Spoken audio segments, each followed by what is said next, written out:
It is time for a look at your surf and beach forecast. And with how hot it's been out there, a lot of you may be planning on heading to the water. A couple of things to keep in mind. First of all, we have a high surf advisory in effect until tomorrow evening at 5 p.m., particularly talking about waves 4 to 6 feet and some sets up to 7 feet for our south-facing beaches. So yeah, there are going to be some large crashing waves out there.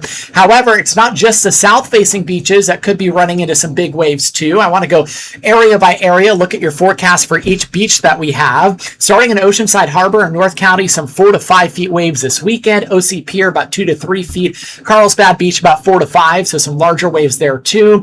And Ponto about 2 to 3 feet. We head south a bit and find some more bigger waves in a couple of spots like Swami's, where there could be some 3 to 4 footers out there. George's 1 to 2 feet. Fletcher's Cove about 2 to 3 feet this weekend. And the Del Mar River mouth will have some bigger waves too, about 3 to 4 feet there.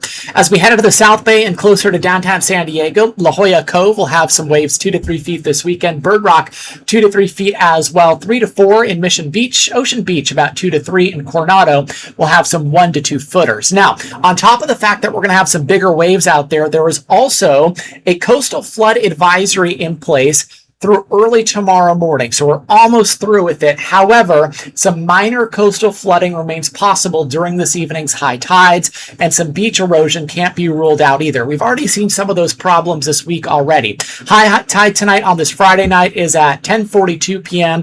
We're looking at about 5.6 feet for a high tide. So if you are somebody who's going to be out late tonight, maybe walking on the beach, just be mindful there's going to be some tricky spots out there where some of that water has come in and there's that beach erosion taking place. Looking at the bigger picture, right? What's causing the big surf and also some of the beach erosion that's taking place? It has to do with what's down in the tropics. Genevieve, a tropical system, has been nearby, relatively speaking, offshore, kicking up some of those bigger swells and sets along with the waves.